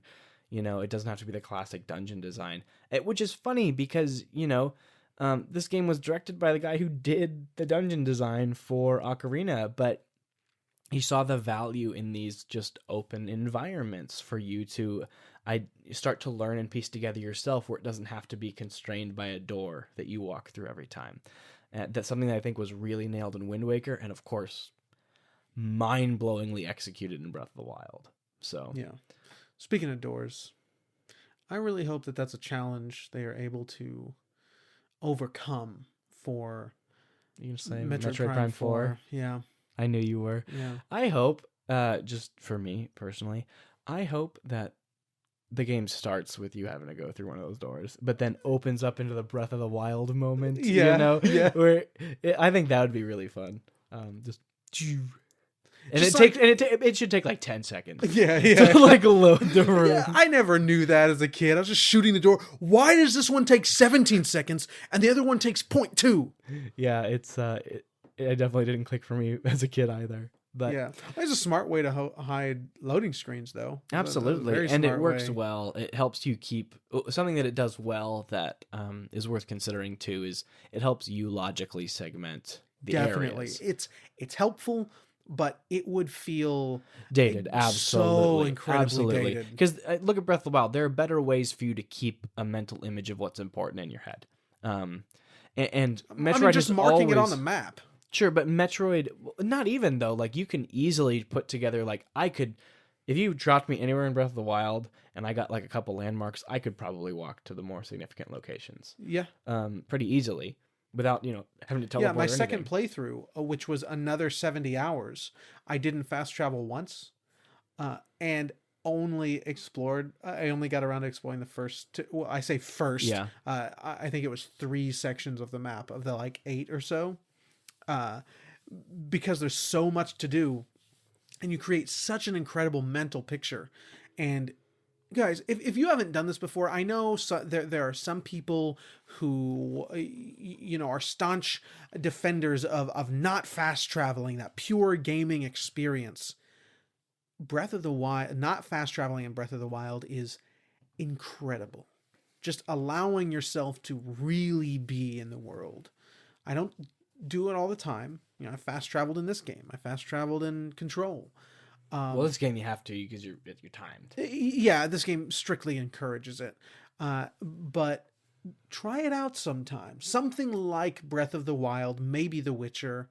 If we play The Witcher, that'll definitely be the case. Play The Witcher, sure. I would recommend a couple points where you fast travel on purpose, just because it's like you're gonna move from one giant section of the map back to another, so it's like might as well just be a cutscene of you sailing back or whatever. Just maybe you really should. That map's huge, dude. Breath of the Wild's huge. Map's huge. No, not in the same way though. Breath of the Wild, you have a lot of traversal options. The Witcher, you ride Roach. Anyway, we shall see. That being said, I think that there's one other really big thing for, and it kind of relates to the last thing I said that gives me a huge point in Majora's Mask favor, is the pace. The pacing of this game is so good, not only because you have the timer encouraging you to really make good use of your time, but it's always explore Clock Town, get to the next big area, explore it, get to know what your objectives are, unlock the dungeon, go in the dungeon, do the dungeon, and it happens that way every time. You always have a direction that you are going. You always have 10 things on your checklist that you want done. In Ocarina, there is one thing you're supposed to be doing, and it might take you the same amount of time to find out what that thing to do is in Majora's Mask, but while you're doing that, you have 20 other things you can be doing. Just a huge improvement that keeps me wanting to keep playing the game, instead of just being, oh my god, what random piece of crap thing do I have to look at and do next? Yeah, you know what I mean? I likened it to... Now, I know there are people who put... what's the second Mario game, 3D Mario game? Sunshine. Sunshine at the bottom of the totem pole. I know there are people that do. And maybe it's not the best. But I do, actually. Really? I do. But... that is putting it at the bottom of one of the most elevated totem poles in my library. Sure. Yes, a bad Mario game is still a stellar video game. Yeah, I would put it above. No, I don't know. It's probably at the bottom for me if we're not counting 3D World. Do you count 3D World? You've played it now? I don't. Okay. But some people do, and do you count it as a 2D Mario game? Yeah.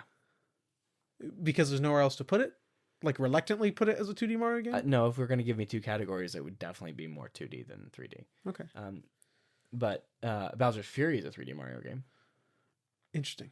I'd like to play it. I really like to play It's it. the level design. That's what makes the difference. It's one giant level, right? Yeah, well, but I mean, look, it's the same mechanics, right? Which is interesting. But when you put those mechanics in what 3D World is, I would call it more of a 2D game. It plays out more like a 2D game. Well, I don't think I'd put it at the bottom of the totem pole. I would probably put 64 there. But again, still a stellar game. Yeah, those are the only two that I'd put at the bottom. Anyway, it's still a huge improvement. They learned Agreed. so many lessons between those two games, and that's a generational leap between these two platforms. Sure, they were able to render a lot more. The animations had much more fidelity, but the core of it is there, and it was improved upon in so many ways. That's this game a single year later with reused assets under crazy time constraints and really creative constraints as well that became... All of this is happening because of the constraints the game was put on. But something incredible, like it's like pressing a diamond. Yeah, something what crazy came out of happened here because of the constraints is incredible. But they learned so much from that original game. I've played Ocarina twice. I don't know why, but I've played Ocarina twice. I've tried it twice as well. I've gotten to the halfway point twice. I've finished it.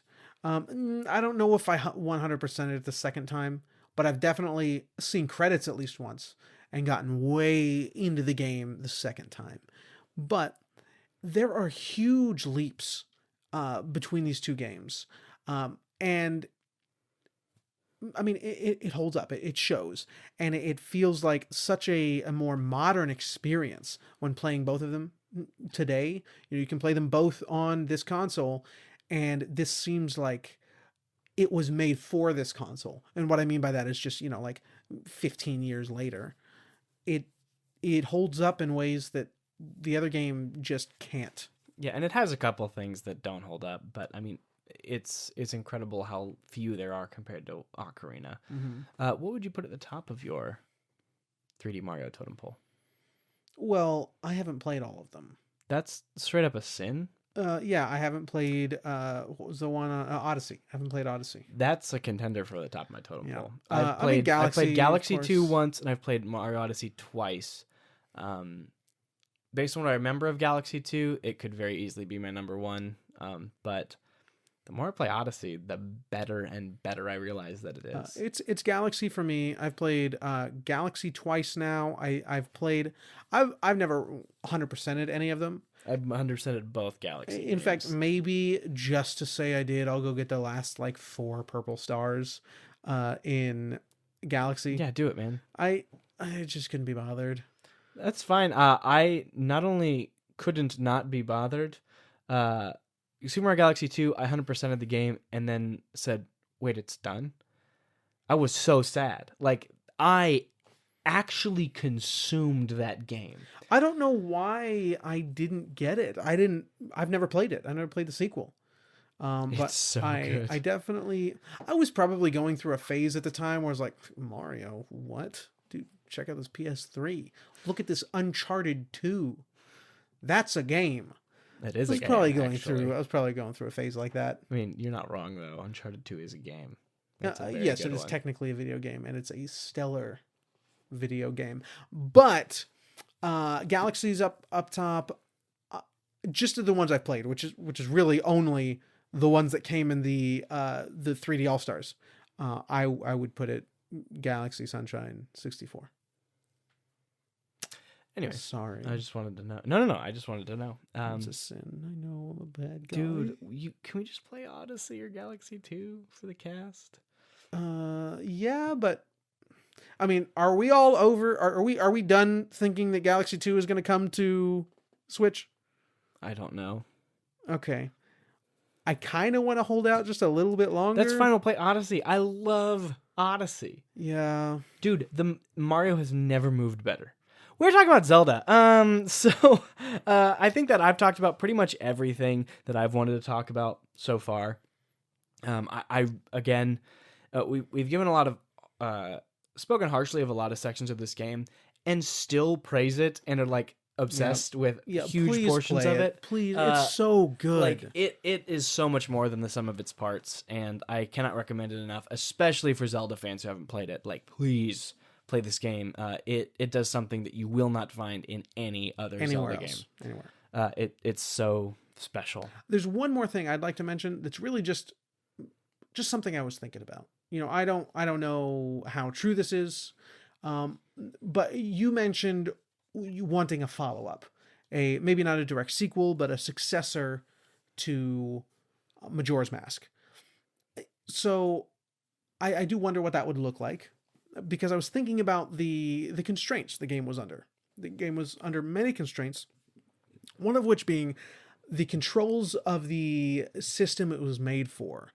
We talked about some of the quality of life improvements on the 3DS. You've got the C-Stick for that free moving camera, which is great. It works so well. It's the first game I've used the C-Stick in on the new 3DS, and yeah, it works very well. The 2 additional item slots that they give you, I'm not talking directly into that, sorry. 2 additional item slots that they give you. You've got the let's see, the menu. The menu works way better in this game than it does in the 64. They use the same one from the same concept as Ocarina of Time. It's like this box that the camera is inside of, and you can rotate the box for the different menu options. But there's just a bunch of things there on the bottom screen. The 2 additional item buttons are right next to your thumb on the touch screen, and then you've got your menu, the mini map down there. All of that's great. There was the inexplicably unused 3 directional pad buttons, which I've already lamented. But I think the use of all of these items, what is there, like 60 items in this game? There's a bunch. Because you've got like nearing 30 items and then nearing 30 masks, which are basically just items. But in any modern game, these would be concepts built on top of concepts that are built on top of other button prompts that are you're now doing a button combination with, which was not really the case with these games. I think of something like Ghost of Tsushima, which has the different stances, and now you've got totally different combos in there, and then you can do different things based on, if you're crouching, if you're running, if you're standing still, if you're on a horse. All of these things are done. It's conditional based on your situation, your stance, where you're at. Everything is done by the 2 items you have equipped and the mask you currently have on. But that wouldn't be the case today. And then I'm thinking of something like Spider-Man Web of Shadows. That's what it was, where you've got the normal spider suit and the symbiote suit, both of which have completely different fighting styles and different combo lists. But by pressing R3, the one you're turning the camera with, so it's not really in use that much when you're just wailing on a guy, you can reach over and press R3 really quick, and you immediately switch suits. And mid-combo, start performing another combo. Yeah. And it's super fluid. I would imagine if they were to remake this game, give it like the Final Fantasy VII sort of remake treatment, that you would see something way more contextual than the deliberate use of the masks. Of course, they would be thematical, or thematic. Sorry. Of course, they would be thematic, but I'm thinking like you're diving and you press the D-pad, and mid-dive, you transform into the Zora, or mid-roll, you transform into the Goron, instead of having to stand there, watch an animation, build up your momentum again, and then go into the roll. Yeah. I think things would be much more contextual and modernized, but all be thematically tied around putting on the mask and transforming the character model. And it would look so great to,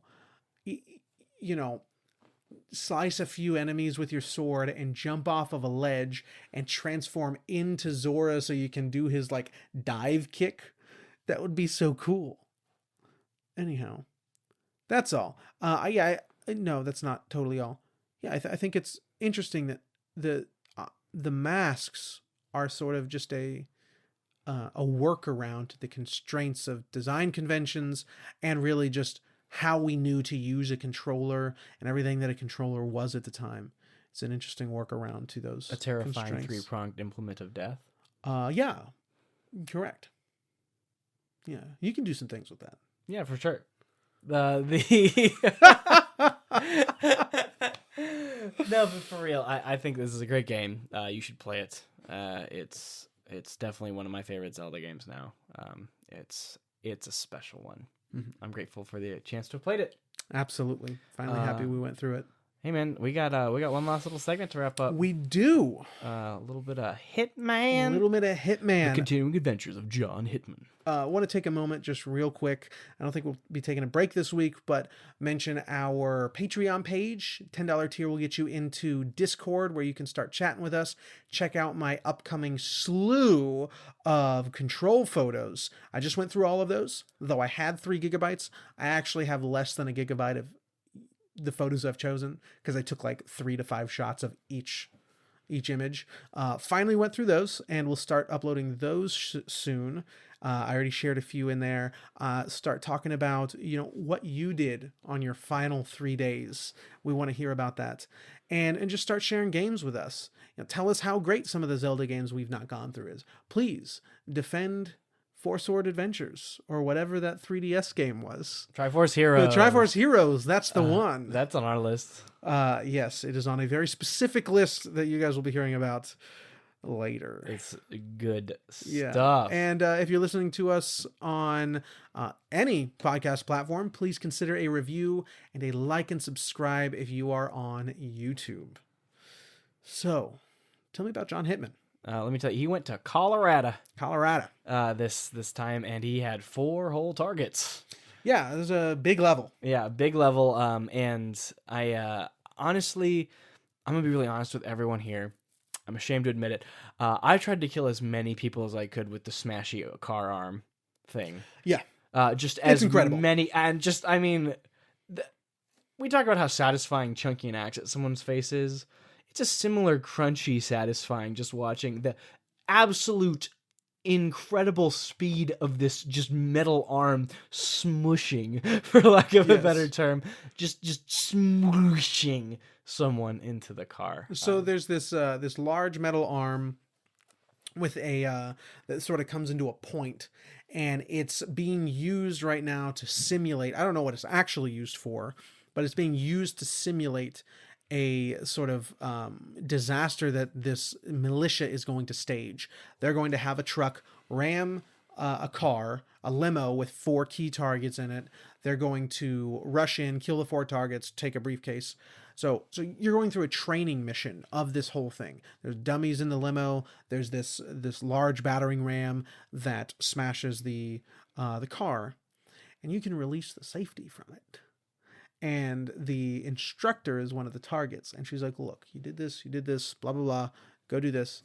And as she's walking you through what you did wrong or right, you just sort of break away from the crowd, go behind her desk and press that little button.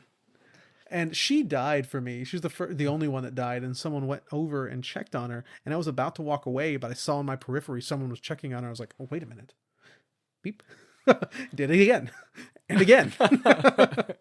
It was great. Yes. Yeah, that's definitely the most satisfying part of the level for me. I also found it very fun to just follow the targets. I haven't done a lot of that. Yeah. But some of these guys won't recognize you. And a lot of times in most levels, the guys will recognize you pretty much on the spot. So it's been fun to just follow the targets around, see what they do. I followed the masked gentleman down into his truth serum torture chamber. I just followed him down. He has a guy following who would recognize me, but he's not really paying attention. So I walk in, and they kind of split up, and I take out the guy, and the masked guy didn't even notice. And he goes, "What were you doing on that?" He just starts interrogating this guy, and I'm standing right behind him. The guy in the chamber can obviously see me, but is not saying anything, and I'm just listening, waiting. Extremely satisfying to just... It doesn't give you the prompt to open that door or even try to unlock it when you go down there. Yeah, I didn't try anything further. I just gave him an overdose. Yeah, of course. It's a pretty big level. Most of the time, to get near a target, you need a particular disguise. If you're not just going in guns blazing or axes flying, you need to be in a particular disguise to get near them. And if you're in a different disguise, they will typically notice you. So yeah, this one being a huge militia compound, there's just people everywhere, and that's totally normal. Now there are different sort of, not really factions, but classes of people. There are mechanics. There are some of the more elite militia, like the Navy SEALs of this militia group. There are the cooks, whatever. Everyone will notice people in their own class, but not really pay attention to anybody else. So if I disguise myself as one of the elite militia, unless I'm talking to like a battalion leader or something, I can just walk into the house in the middle of this you can throw peaches. You can throw peaches. Yes. Straight up wasted probably Apricots. 30 minutes. Oh, sorry, apricots. You can straight up I wasted 30 minutes just like chunking them at people because it doesn't do anything. It just again, it's a smooshy level. It smooshes on the ground. Smoosh. But it distracts them. It serves the same function as the coin, but I would just throw it at their faces and stuff and just run away. Like, it's just way too much fun. What do they do to you?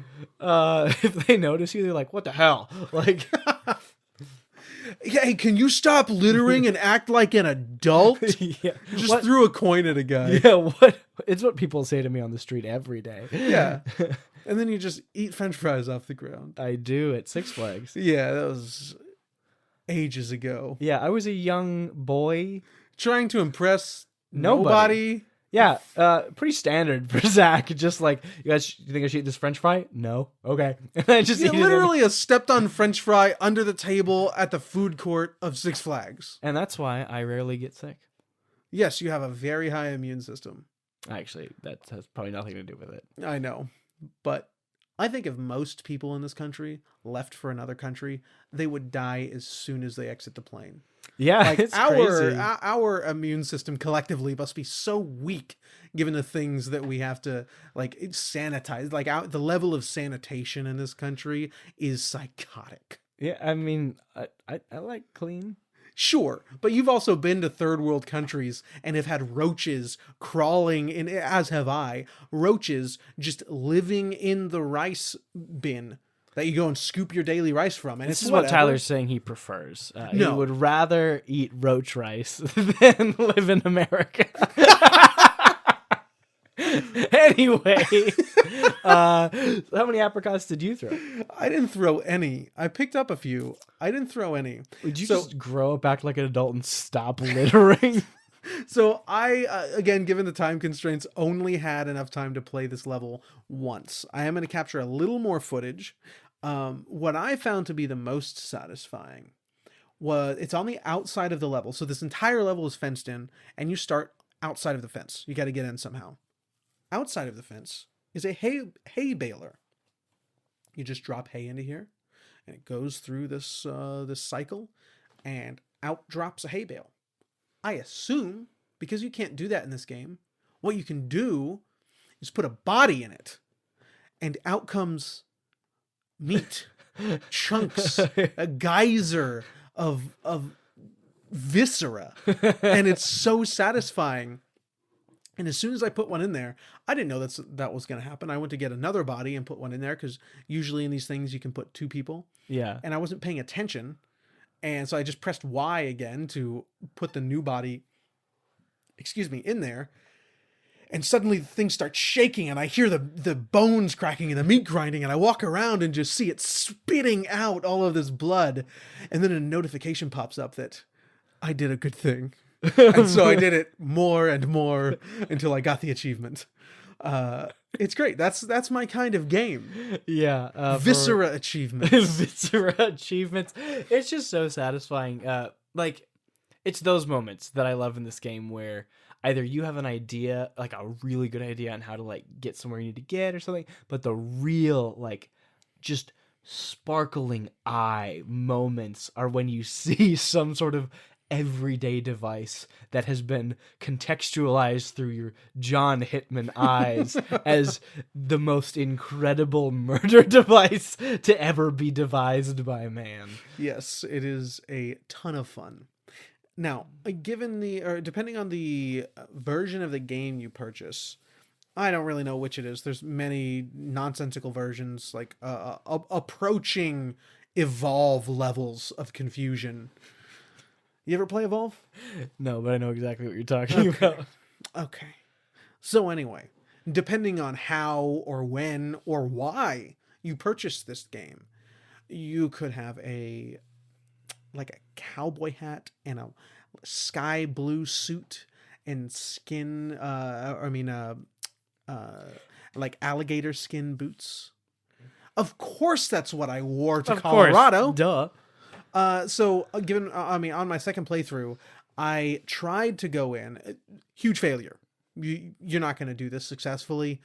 I tried to get in without any disguises. Just wanted to wear my blue suit and my white hat, and every single person notices you. Every one of them is immediately like, "Who's that guy?" Yeah. Like I really don't think there's a single person that doesn't automatically notice you. They've all got that little dot. So it's very difficult to get around, and I didn't even move one step, and then I was like, "Oh, I guess I'm going to have to kill everybody." Because I just saw the white dots everywhere. Amazing. So started killing everybody and leaving a bloody trail behind me, and people would start investigating, and I would have to, kill them as they try to find me from behind. And then finally got stuck in towards the center of the compound, stuck in this little garage. I got in, I took a couple guys out, but it was very difficult to get out now. At the point that I had saved, there were a few guys in that patrol, and they were cycling through shifts, and it was difficult to get out. And finally, I got in a huge shootout, and they're so dumb. They're really, really dumb. I was able to shoot through a few coming through the door, and then I got into the locker to hide, and then they were just like, "Where'd he go? There's dead bodies everywhere." And there were like 9 guys that were just cycling in and out of this building. And I was just waiting forever to be able to safely come out of the locker. But finally I gave up, and will try something else on my next playthrough. Other than mass murder? Yes. No, it might involve mass murder, but it will probably involve a disguise as well. Okay. No, I think this is probably tied for my favorite level so far for me. It's still in Morocco. I love Morocco. It man. was very good. Yeah, on my second and third playthrough, it was really, really good. Yeah, I really like that one. So yeah, I'm still kind of trying to play with the systems a little bit more. Kind of just dropping things or tossing something, or seeing how people react to different objects that are just laying around, or objects that or sounds that are kind of like how many people react when I throw this. Just, normal stealth game things. I'm trying to get a better feel for that, because I'm pretty confident as we keep going and as we keep replaying these levels, we'll get to a sense of comfortability where we can really, if we see somewhere we need to get, we can probably get there pretty consistently. Yeah. Like we mentioned in the last episode, we have not been treating the Hitman levels as an integral part of these episodes for the series. And a couple times we've really been bogged down by time constraints. This one, for me, I've played it twice. I'll play it one more time to capture some more footage. But really on the second playthrough, I didn't get very far. That was with the cowboy suit.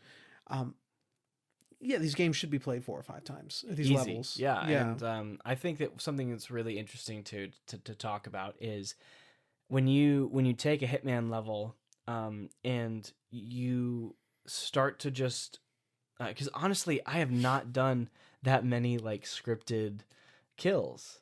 Those are the most experienced to give you more places to start and different weapons and stuff to smuggle in.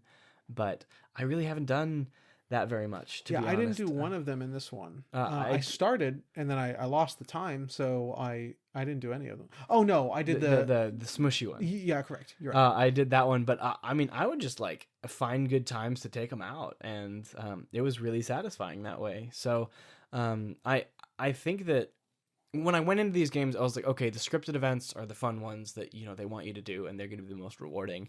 And I'm finding that not to be the case very happily. That I enjoy just being good at killing them on my own without having to do something over the top. Granted, when I replay them, I immediately go for the over the top stuff because it's fun, but Now, they're not scripted moments, but they are anticipated moments because most often you are going to get some sort of recognition for dropping a toilet on a general's head. yeah, They exactly. set those things up clearly, but they're not like. Oftentimes you'll find like a notebook or eavesdrop on a conversation, and it'll send you down a path that finally gets you to the kill. Those are the scripted moments, but they're not scripted in a way that it has to happen. Yeah, that's fair. Okay, that's probably a better way of saying it. But everything you're doing is typically anticipated. There's like 150 challenges Yeah. in each of these levels, so they understand that you're putting a ducky in someone's chair for them to sit on, and it explodes. They totally get as I always do. Yeah. But yeah, man, that's all I got to say about this episode. Yeah, I'd like to play it more. I'm sad that I didn't get to. I'm going to play before our next episode, before I start the next game. I'm going to play the next level of Hitman first. That way I can ruminate on it and come back and play once or twice over the next 2 weeks. Absolutely. So I'll play it probably tomorrow morning. It's good stuff. And hopefully give the last episode of Hitman 1 its due. Yeah, especially considering I'm finally sharing one of my favorite games of all time with so Tyler. excited. Top 5 favorite for me. I know it won't be that crazy. high for him, but I'm very Probably excited for him not. to play it regardless because I know he'll love it. And it's Mega Man Battle Network 3. We're playing it for the anniversary. March 21st is that anniversary. We're going to try to have the episode out day before. So really excited to share that with you guys, and honestly just with Tyler too. It is time. My kid brother's already playing it again. I have Josh playing it as well. Oh, he's playing it too. Yeah, not to talk about it on the cast, Yeah. but just to play it with us. I wish he would have played Majora's Mask. Yeah, me too. But I've had a couple chats with him. There's some interesting stuff going on there, and Cool. But he is going to play this with us. I'm very excited to just kind of have the gang back together. I played this game so many times growing up, all with these. This is your what, sixth or seventh playthrough? So I count the playthroughs a little differently. This will be 6th or 7th for me, but this will be basically I'm trying to make sure that we get through to a certain post game moment, and that's kind of what I count as beating the post game. If you're not going to 100% it, that is, and it's beating Serenade. And I've beaten Serenade twice in those 5 or 6 playthroughs. So this will be my 3rd time doing that, which is so good. Guys, if you play this with us, the post game is a must. It's not like one of those just extra bonus grindy things. It is so good. I think I'll get no, I don't have one. A headphone adapter for the Game Boy Do it, SP. man. Yeah, it has some awesome music. It's really and fun. I'd like to play it in bed. That's really nuts to me. Silly. The Game Boy Pocket has a head. I might be wrong. I know for a fact the Game Boy Color does. But why'd they take it out? All of the other Game Boys have a headphone jack. It's nonsense. I have no answer for you. So now you have this giant adapter that sits on the back. That you do. Plug headphones into. So we'll see you for the anniversary. This was a really good time sharing Majora's Mask with you guys. I'm grateful for the opportunity to have finally played it. Anything else, Tyler? No, just one more shout out to our Patreon and also Masaya Anala. Thank you for the B-roll. Yeah, thank you're you the very best. much. Still my hero. Thank you very much. Absolutely. $10 on Patreon gets you into that Discord. No, Come $2. chat with us. $2. God, I said 10 earlier, didn't Yeah. I? It's It's $2, $2. We don't- guys. yeah. It's $2. We are not worth $10 No. yet. Maybe someday. No, Hopefully. but I mean, $2 is just so that we make sure it's a smaller community. Get people in who are going to have a more focused community that we can really share games with. People who care about what we're doing here. Yep, give us a like, a subscribe, and a review if you did enjoy the content. We hope to have much more coming. And the 20th anniversary for It's the 15th 15th anniversary. anniversary. Okay. Wait, no, 20th. Sorry, what am I talking about? It's 20th. Yeah, Great. I lied. Well, come join us for that. We will have that out on the anniversary. And we'd love to hear from you. You know what you thought. Some of your best. You don't call them decks, do you? What are they called in that game? Folders. Your folders. Okay. Yes, your best decks. Yeah, your best builds. Yeah. Because that's what those kind of games do best. It's really just that. You will be getting full printouts of my Navi customizer, folder, and style for every boss. Don't you worry. You're gonna come prepared. Yeah, I am definitely going to be prepared. But Well. yeah, we love you guys. Thank you so much for joining us. We appreciate you. Bye.